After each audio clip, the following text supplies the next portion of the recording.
Okay guys, let's do this.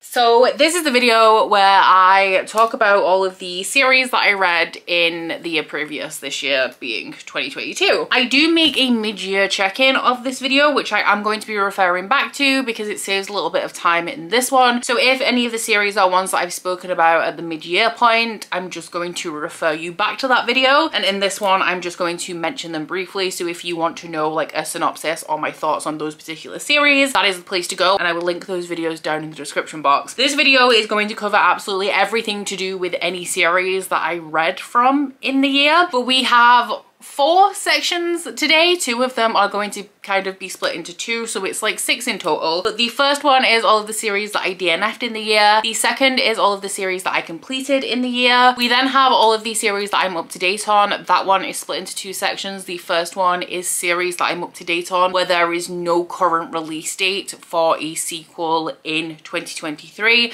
There could be a sequel published in 2023, the date just hasn't been released yet. The second part of that is ones that I'm up to date on where they have a sequel, like for sure already confirmed for 2023. And then the last section is going to be the series that I am not up to date on and the ones that I have not completed. So the ones that are still in progress, and that's split into 2. The first section is ones that I'm in the middle of that are completed series that are like all wrapped up and done. And the second section is ones that I am in the middle of that are not complete. They're still ongoing series and I'm not even up to date. So we are going to be starting off with the series that I DNF'd this year, of which there are 11, which is a lot for me. And at the midway point of the year, I had not DNF'd any series. But what I have done recently is a little video where I went through every single series that I'm in the middle of and I DNF'd a whole bunch. So like how I'm going to be referring you back to that mid-year video, I'm also in this section of the video going to be referring you guys back to that DNF video, because there you can see my process, what the series are about, what I thought of them, and why I've decided that I'm not going to be continuing. Of these series that I have decided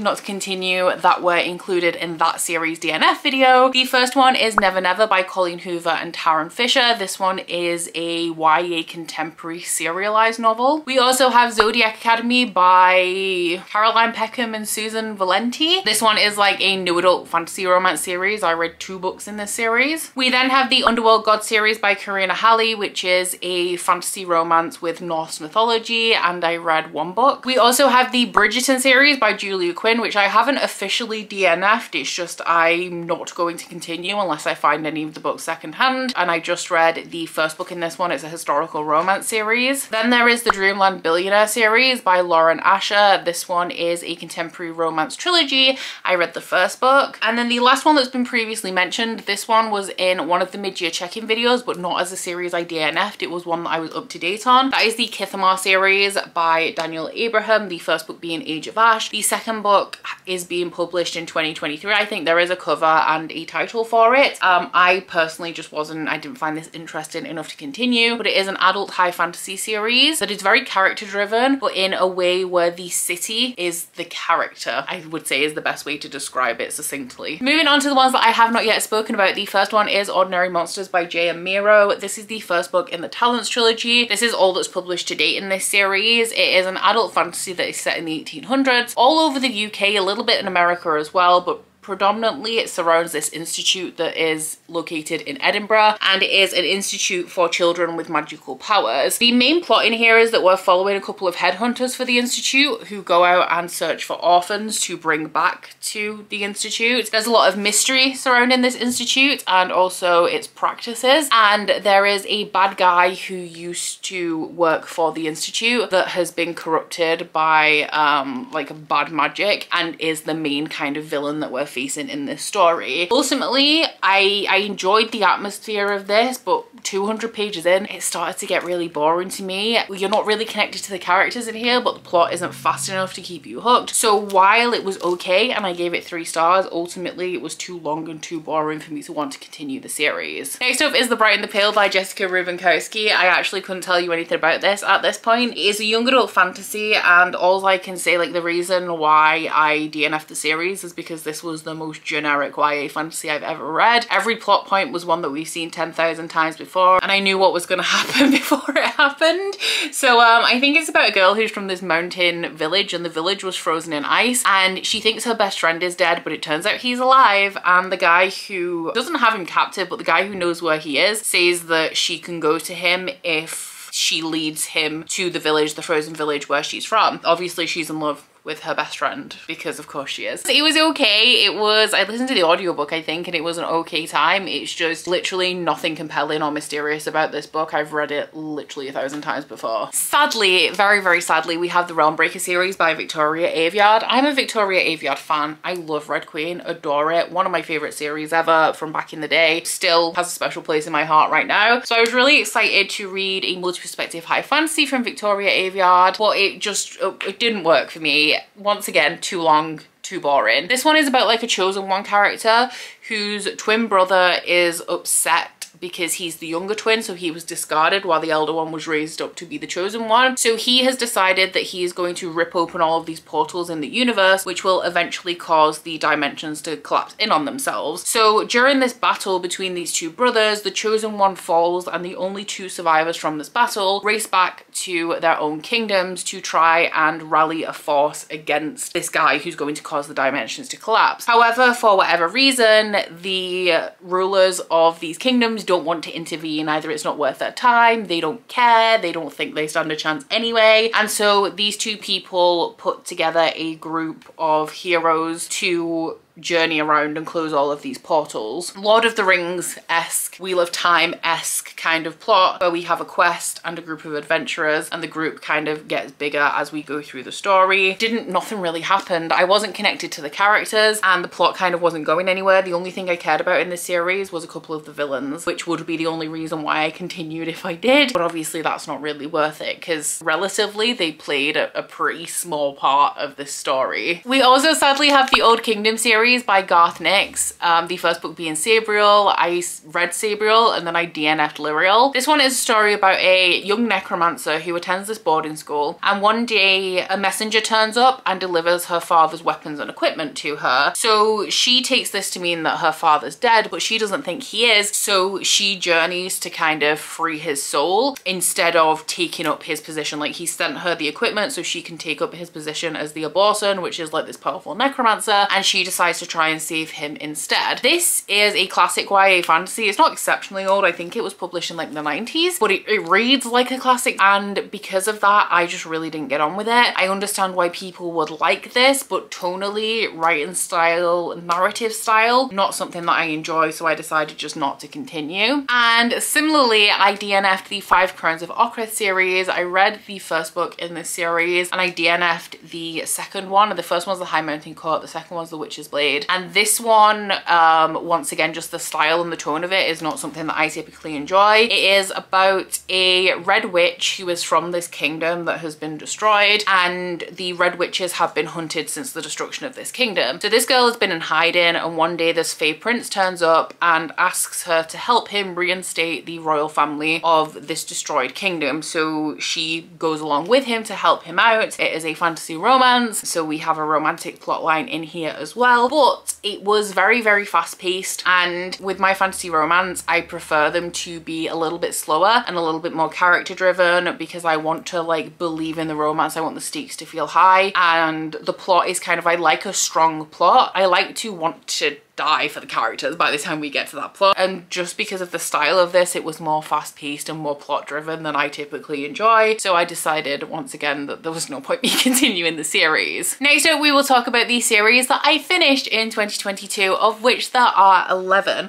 I should have probably mentioned that there are 46 series in total that we are going to be talking about in this video, which is an improvement on last year when we had 50, because the ideal goal, what I want to be doing, is maybe reading 10, 11, 15 series in their entirety in a year, instead of like dipping in and out of 50 of them. So the fact that we're going smaller and the fact that the series that we've completed in DNF'd are joint for like the bulk of this video is definitely a good sign. But these series I've completed, we have 11 in total, 7 of which I completed in the first half of the year and 4 of which I completed in the second half of the year. So for the ones that I've already spoken about in my mid-year check-in, we had the Dreamblood duology by N.K. Jemisin. This one is a adult high fantasy duology. We also have the Selection series by Kira Cass, which is a beloved YA dystopian romance series. We have the Bellinger Sisters by Tessa Bailey, which is a adult romance duology. We have the Greenbone Saga by Fonda Lee, which is an adult urban fantasy trilogy about 2 clans fighting over control of a drug called Jade. We have Rat Queens by Curtis J. Weeb and Rock Upchurch. This one is an adult high fantasy comic series following 4 boozy battle maidens for hire that have to perform quests for the realm. We have The Ravens by Cass Morgan and Danielle Page. This one is a new adult like witchy thriller duology about a sorority of witches. And we have the Rainwild Chronicles by Robin Hobb, which is the 4th series in the realm of the Eldlings as a whole. It is an adult high fantasy about a group of humans that are transporting a group of dragons to a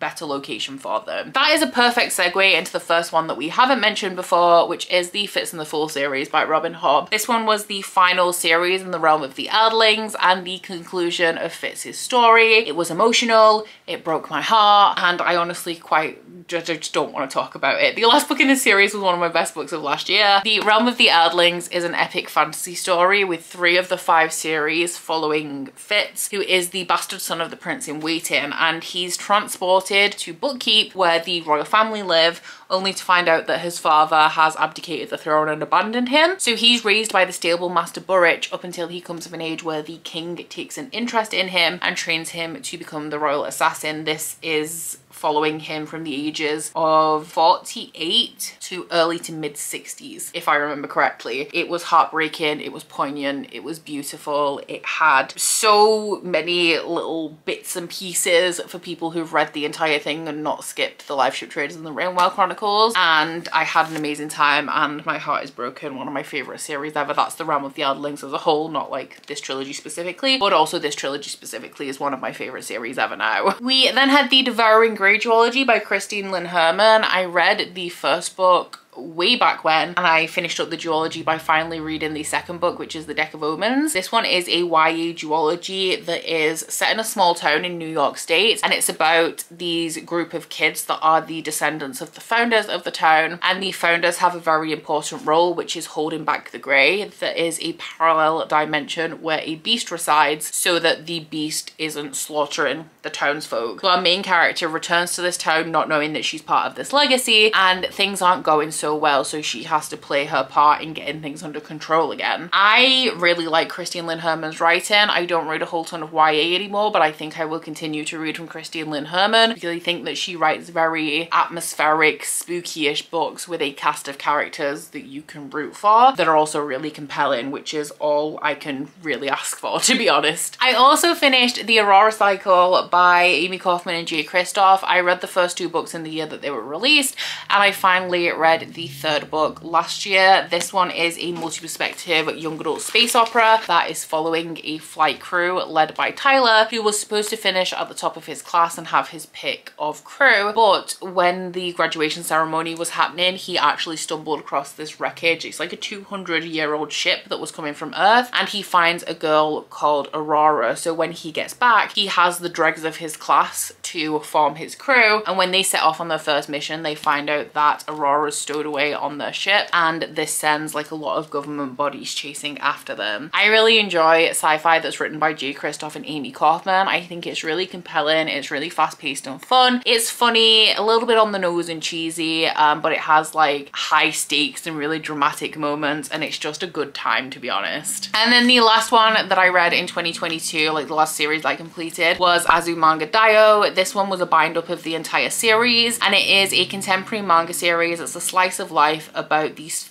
4 or 5 girls who are attending high school. The teacher is also part of it as well. They're girls that you wouldn't necessarily expect to be friends with each other, but for whatever reason they do end up forming a friendship group, and it's just about their time at high school. It is very much slice of life, but that is the kind of thing that I really enjoy in manga. I did only give this one 3 stars, however, and that is purely because of the structure. This is a 4-koma manga. I think that's what it's called if I remember correctly, but essentially it means that the entire thing is told in kind of comic strips where it's just like 4 frames, forms like a joke or a mini story, and the book is just like full of those, whereas I prefer manga that's like, I guess, like standard manga that has like a longer form story structure. So next up we'll talk about all of the series that I'm up to date on. There are 11 once again of those in total. It's really annoying that I didn't read 44 because then there would be 11 that I'm in the middle of as well, but alas, I read 46. But there are 11 series that I'm up to date on in total, 6 of which do not have a release date for 2023 currently. Like I said, they could still have a sequel published in 2023, it just has not been confirmed as of yet. Out of those 6, 2 of them I caught up with in the first half of the year, 4 I caught up with in the second half. So the 2 from the first half are the Burning series by Evan Winter. I think this is going to be 4 books in total, 2 of which have been released and both of them I read in 2022. This one is an adult epic fantasy series about dragons, and the other one is of course the Crescent City series by Sarah J Maas. I actually reread this one in 2022 and then read the sequel upon its release, House of Sky and Breath. This one I think is going to be a trilogy potentially with spin-offs, and it is an adult urban fantasy romance series about fae and angels and all sorts of other creatures. Of the ones from the second half of the year, we have The Butcher and the Wren by Elena Urquhart. I'm not sure at the minute if I'm going to DNF this one because I love the author, who is the co-host of my favorite podcast Morbid, but I didn't love the book. So this one is, I guess it's like a horror, but it also is very crimey, which is why I didn't like it. But it is about a serial killer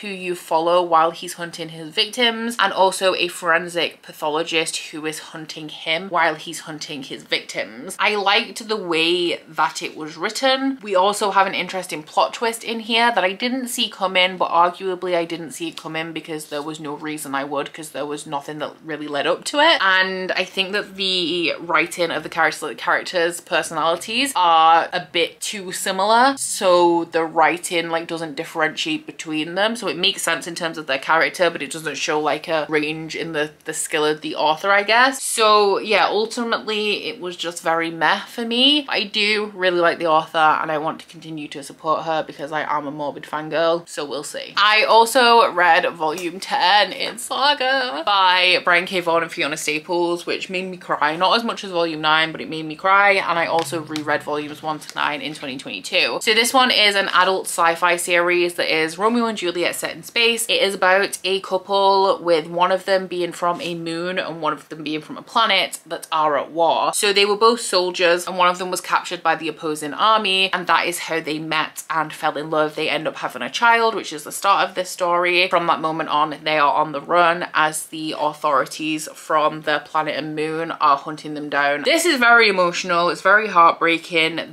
The creators just don't pull their punches, which can honestly be quite devastating. And yeah, it's one of my favorite series ever. I do feel like the first half, like the first 9 volumes, are stronger than volumes 10 to 18 are going to be. I feel like the creators may have potentially written themselves into a little bit of a hole that they're not entirely sure how they're going to get out of, which is why we have a slower release schedule on these now, but this will always have a very fond place in my heart. While we're on the topic of comics, we also have Witchy by Ariel Slame-Rise? I don't know.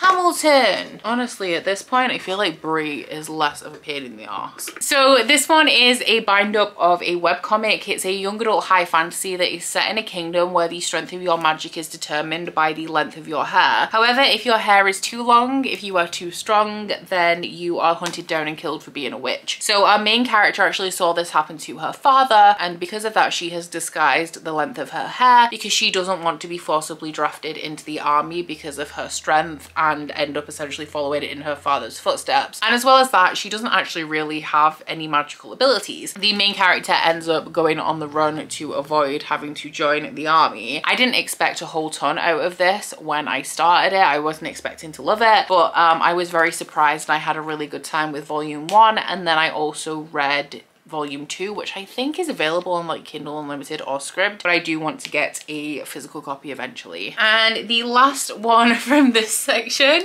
is Tales from the Edge by Rebecca Zahabi, the first book being The Collarbound. This is all that's currently published in this series, and when I checked to make my anticipated releases video, there's no sequel currently planned, although it's very likely, I feel, that there will be a sequel to this some point soon. But this one is I really enjoyed it, but it also didn't really go anywhere. So in here we're following two characters. One of them is wearing a collar, which essentially means he's a slave, although nobody's sure who his master is, and the other one has a tattoo that marks her as a person from this like oppressed lower class, although she actually isn't. So she doesn't know what this tattoo means or why she has it, but she isn't a part of this class. And everything in this world is ruled by the mages that live on this cliff that overlooks the edge of the world. Like, there's nothing but void on the edge of this cliff, and there is a rebellion that's trying to overthrow the mages, but they are almost as oppressive as the mage rule, because their method of overthrowing them is essentially making people kneel to them and join them, or executing them. So the two main characters oppose both of these systems but don't really know what to do, because what is the other option? This was really good at introducing you to the characters, establishing the world and this rebellion and the two different parties, and also the oppressed underclass versus the mages, but that's all it did. Like, it didn't feel like it had a culmination of the plot in any way. It was just like, here are all of the elements, and book 2 something will actually happen. So I mean, we'll wait and see if something actually does happen in book 2. This was a very promising start. I just wish we'd have had some kind of like plot to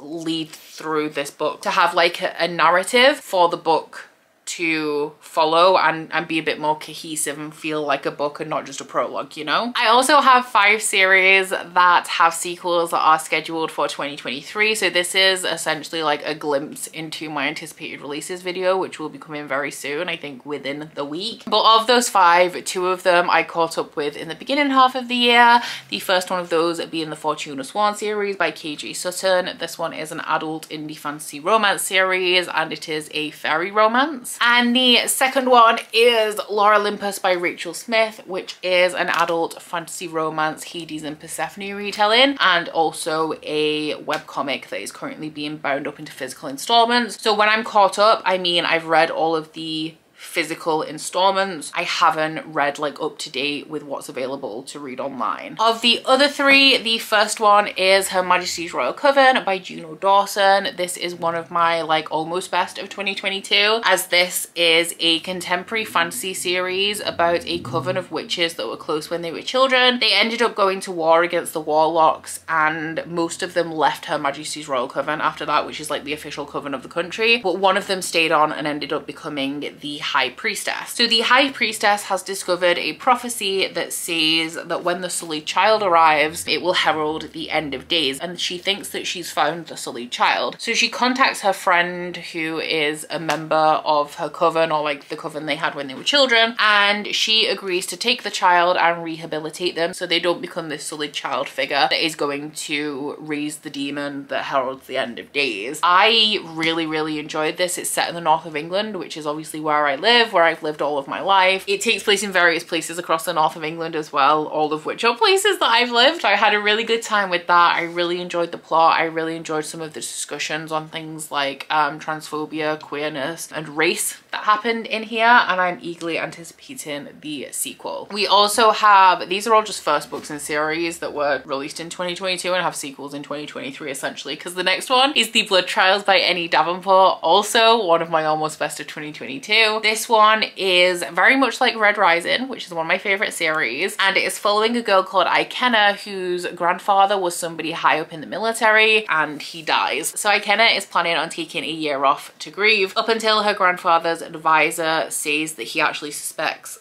that Ikena's grandfather was murdered. So Ikena then resumes her training to become this like elite warrior so that she can get close to the people that are like the main suspects in her grandfather's murder. This is also a very racist society, so that does play a big part in here, and also that is the reason why nobody's investigating Ikena's grandfather's death as murder and just kind of sliding it under the rug as like a normal natural death. So I did really enjoy this one. It has a lot of angst. We have a very impulsive main character who can't see the truth when it's like a foot in front of her face and instead believes what everybody tells her, but that proved for some entertainment. And we also throughout the majority of this have the structure of a series of trials. The only flaw in this is that there's too much plot for the size of book. It probably should have been a trilogy, and I would have rather this wrapped up the plot at like 2/3 of the way through and expanded that to make a full-length book instead of cramming everything it did into this one installment. But yeah, very promising. I'll probably read anything that any Davenport publishes now. I just really wish it was a little bit more fleshed out and not like smushed into a duology. The last one is another one of my almost best of 2022, and that one is The Final Strife by Sarah El-Arifi. This one is set in an oppressive society. It reminds me a lot of Rage of Dragons actually, with the way the world is set up, but it's set in a oppressive society that is segregated by the color of blood. So at the bottom we have people with translucent blood who are oppressed and also mutilated shortly after birth to like keep them oppressed. We have the blue bloods in the middle who are like the peasants, and the red bloods who form the majority of the citizens. So before this story starts, there are 12 blue-blooded and red-blooded children that are swapped so that the blue bloods can raise these red-blooded children to see the oppression that's faced by the underclasses and eventually enter a series of trials that will allow them to become leaders in the world and break apart this oppressive system. So two of the characters we are following, one of them is a red blood raised by blue bloods and one is a blue blood raised by red bloods, and then we have somebody in the translucent blood class as well. This has a sapphic relationship in it. It has a series of trials. That's like the structure of the plot in here. This had a weird amount of fat phobia in. It took me a while to warm to the characters because there's a lot of conveniences and challenges that the characters face that are actually like a lot easier than you would think that they would be, with the aim, I guess, of getting the plot and the characters where Sarah El-Arifi needs them to be for the plot. But overall, very promising. Loved the writing, loved the complexity of the world and the plot, and I'm very excited to continue. And then the final section is going to be all of the series that I need to continue on with. They are not completed and I am not up to date. I'm actually very proud though that there are only 13 of these, and that is on character growth, so congratulations to me. But the first section we have in here are series that are completed, so there's no more books being published as far as I'm aware, and I just need to like get to the end of the series. So there are 8 of those in total, 2 of which are from the first half of the year. The first one is The Ruin of Kings by Jen Lyons. This one is a 5-book adult epic fantasy series, and I have read the first 2 books. And the second one is the Savage Land series by Stacey Marie Brown. This one is a fantasy slash dystopian romance that contains fae, and this one is a 6-book series, and I've read the first 2. Of the ones from the second half of the year, the first one we're going to be talking about is the Wicked Villain series by Katie Robert. I read the 5th book last year, which is The Sea Witch. I lent the first book out to a friend, so I don't have it, but this is a series of erotic Disney retellings where the villain comes out on top romantically as opposed to like the hero slash heroine, although in some of them like this one both the hero and the heroine are involved, because this one in particular is about Ursula, Eric and Ariel. They're all BDSM romances and a lot of them revolve around a sex club owned by Hades, but they are contemporary in that there are no fantastical or magical elements in here. All of the villains are territory bosses. So I do really like this series, although this wasn't my favorite. I don't feel like Ursula actually had a place in this relationship because I understood Eric and Ariel's motivations, and I even kind of understood the bond between Ursula and Eric. But Ursula and Ariel kind of just seemed like, well, you're gonna be here anyway, so might as well, as opposed to me actually like believing the romance between them. I only have 1 left to finish in here now. I did slow down a lot with reading this series though, just because they get kind of monotonous because it's so erotic. it's just sex scene after sex scene. So if you try and read them back to back, it gets real old real quick. I read the first book in the Lycanius trilogy in 2022, swore I was going to continue and read the second book before the end of the year and then just didn't. But this one is an adult epic fantasy series that is pretty similar to Realmbreaker, but actually good. So we're following a young guy in here called Davian, who is a gifted, and in this world, I think 20 years before the book starts, there is a revolution that killed all of the Augurs, who are like people, but they possess godlike abilities. So they were all killed, and the gifted were enslaved, who also possess abilities but not quite as powerful as the Augurs. They have to attend a school and complete a series of trials before they can become like fully qualified. So our main character's gifts aren't actually manifesting, and it's approaching the time where he has to pass this series of trials. So a visiting elder approaches him and says that he knows that Davian isn't actually gifted, he's really an Augur, and he says that they need Augurs to repair a magical barrier that is set to fall. So he gives him this ancient artifact, and along with his best friend, Davian sets off to go repair this magical barrier, but like chaos ensues. So this is once again Lord of the Rings Wheel of Time-esque, where you have a character that embarks on a quest, and along the way people join the quest until multiple people are going to do the thing. I like the grey morality in this series. I like that none of the characters outside of our three youngest characters, which is Davian, his best friend, and another friend of his from the school, anyone who's older than them is untrustworthy, because they're all serving their own agenda, and you don't know, like, you very quickly start questioning like what's good and what's bad within this world. I love that James Islington really like keeps you on the edge with that. The further I got towards the end of this, the more the plot was just thickening and things were becoming muddier instead of clearer. Very excited to continue on with this one. It's just I'm reading a lot of fantasy at the minute. Like, I'm in the middle of a lot of series that I don't really know which ones to prioritize. We then have the Four Horsemen series by Laura Thalassa. This one is a apocalyptic as opposed to dystopian romances, each following one of the four horsemen of the apocalypse as they come to Earth to bring about the end of days. Each one of them encounters a human woman along the way who tempers them and makes them consider their mission from God and whether they should still be pursuing it. So this is my current Patreon book club series, with Death, the final book in this series, being the book for January. So I will be finished with this one very, very soon. But in terms of 2022, 3 books were completed with 1 to go. I enjoy this series. I think it's quite fun. War is my favorite overall because I like War as a character the most, and there's a little bit more going on with the plot. Pestilence is pretty fun. Didn't love Famine so much, and I am actually quite excited for Death. These are a little bit monotonous because the plot has a very similar structure, which I think we might deviate from a little bit with Death. But overall, I think these are a good time. Like, Laura Thalassa does what she does well. So even though this plot line would never appeal to me, and I don't think I'd enjoy it if anybody else wrote it, because it's Laura Thalassa, I still have a good time, even though it's like by no means her best work. I also started Second Year of Mistborn by Brandon Sanderson, and I hated this book. It was one of my worst books of the year. This one is set 300 years after the end of Mistborn Era 1, which is a adult epic fantasy series about a guy called Kelsier who is putting together a group of allomancers to overthrow the final empire. So allomancers are people who can consume metal and harness the abilities of the metals.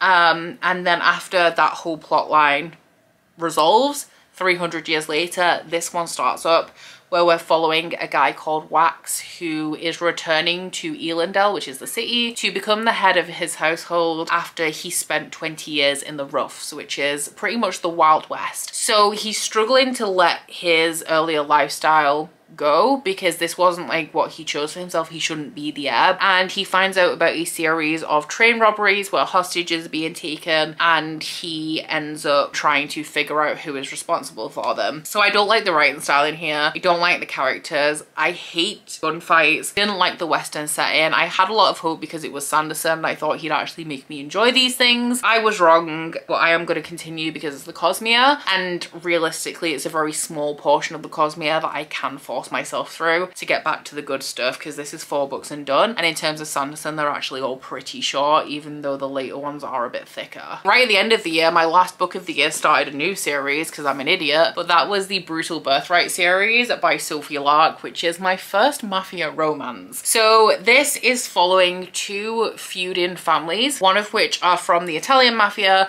and one of which are Irish mafia. And this starts off with the Italian family, who are the Gallows. All of of the kids sneak into the party, like the birthday party for one of the Irish mafia kids. And while they're there, the main character of this one, which is Ada, sneaks into the library just to have a look at the house, and she ends up looking at some watches, and the eldest one of the Griffins comes in the room. So she pockets the watch just so she can hide really quickly, and to create a distraction to get out of the room, she accidentally sets fire to the curtains. So he hunts her and her brother down to get this watch because he thinks somebody's stolen from him, which technically she did, but she didn't mean to, and his bodyguard shatters the knee of her brother. So these two families are actually suiting up, ready to go to war after the situation has escalated so much, when the heads of the families actually come together and decide it would be more beneficial for Callum and Ada to get married and bring the families together, as they both lost a lot of members to pointless feuds and they don't want to continue like that any longer. They want to present a united front. So this is a forced marriage between Ada and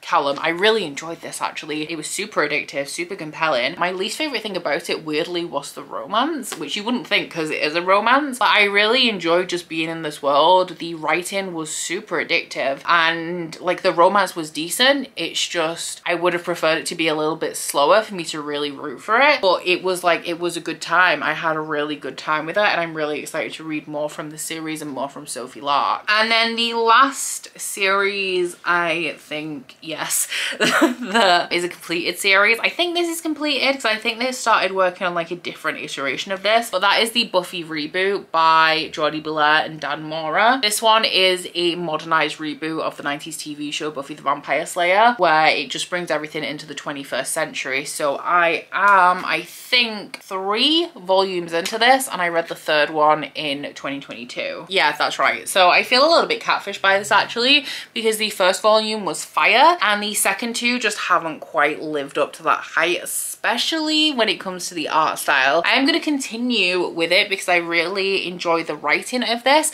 and I feel like the writers have done a really good job of capturing the voice of the characters from the show and the actors who portray them while still modernizing it. And I am doing this in the correct reading order that like flicks between Buffy and Angel as well, so I'll get there eventually. I've just noticed that I really don't prioritize comics, so it takes me quite a while to get through series. I mean, it took me 4 years to read Rat Queens, even though I could have caught up at any point really. And then the final section of this is the series that are ongoing that I need to catch up with. So they're not completed, there's still going to be books published, but I'm not even up to date, so these are truly the worst of the bunch.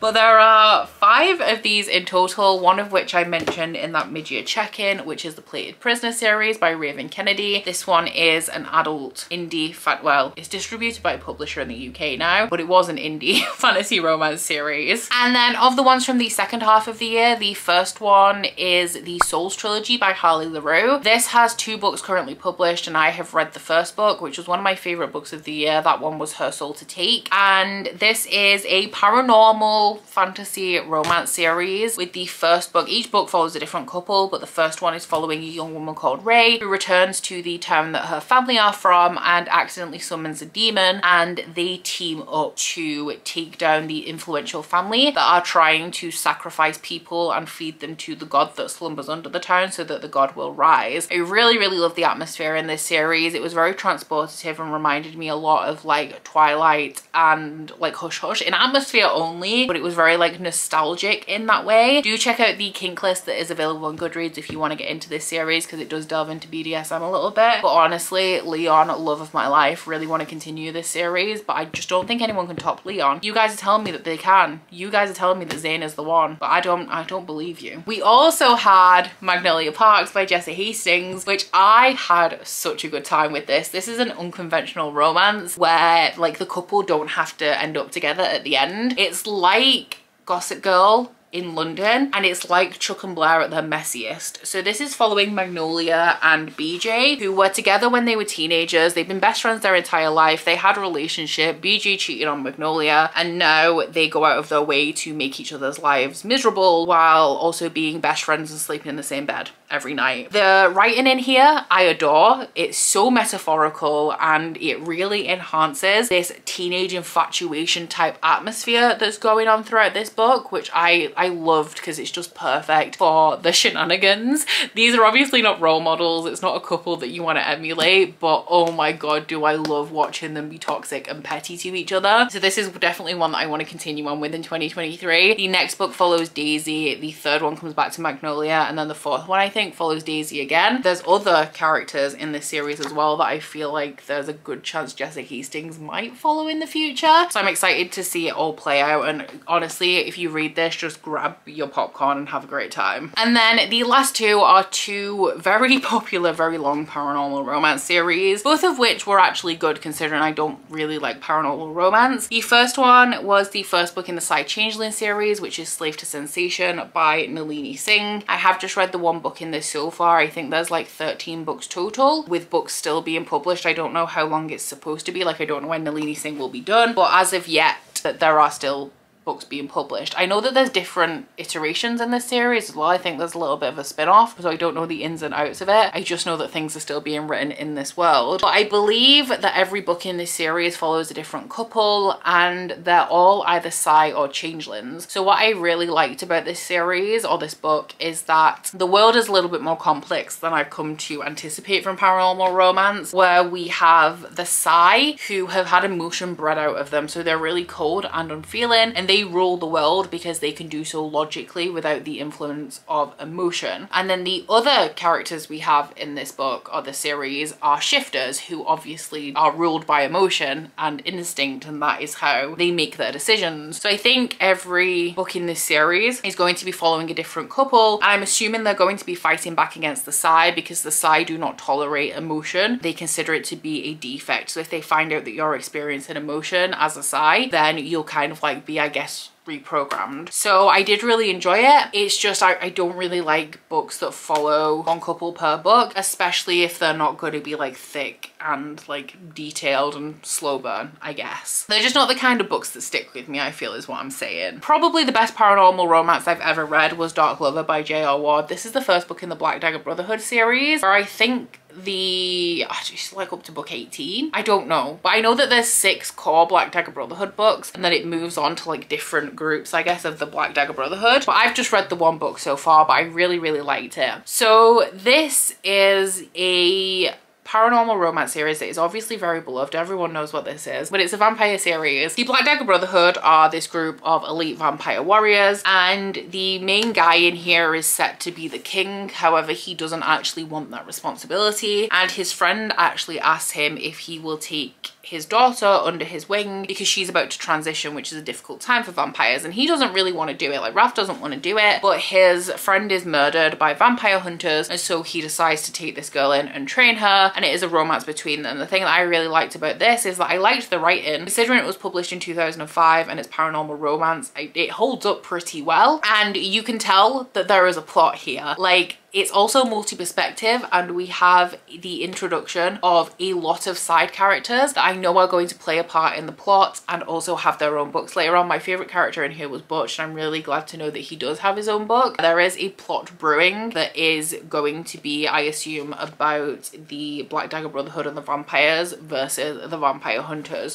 So yeah, very impressed with paranormal romance, and I'm eager to continue. It's one of those because, like, the best paranormal romance I've read, but it's still paranormal romance, so I am going to continue at some point. I'm just not like desperately eager to do it like right now. So there you have it. Those are all of the series that I read from in 2022, 46 in total. We're decreasing slightly every year. I think in 2020 it was 51, 2021 was 50, so big decrease there. 2022 was 46. Let's say, should we aim for 40? I'm not going to put a number on it because I'm actually not doing a goals video this year because I just can't handle the responsibility. But yeah, the direction that I'm going in is to read sequels and stop starting new series because I can't keep up with them, and then I'm annoyed because I want to continue, but there's so many that I want to continue equally as much that I can't decide which ones to continue, so I just start a new series instead. But down in my comments, let me know if you guys are big series readers. I think my ratio is generally 70 to 80% books in a series, 20 to 30% standalones, but we'll find out what the exact split is because my stats video will be the next video you see, or almost next. I think you might have a little interlude in the shape of a vlog. But down in the comments, let me know what your favorite series you discovered in 2022 was. Aside from that, guys, Please don't forget to like this video if you liked it and subscribe if you wanna. If you head into my description box, you'll find a link to my Goodreads, Instagram and Twitter if you'd like to follow me on any of those, as well as a link to my Bookish Candle website, the Etsy for that, and a 10% off discount code. But that's it from me today, guys. Bye! Oh, you bite your friend like chocolate. You say you're go and nobody knows, with guns hidden under our petticoats. We're never gonna quit it, no, we're never gonna quit it, no.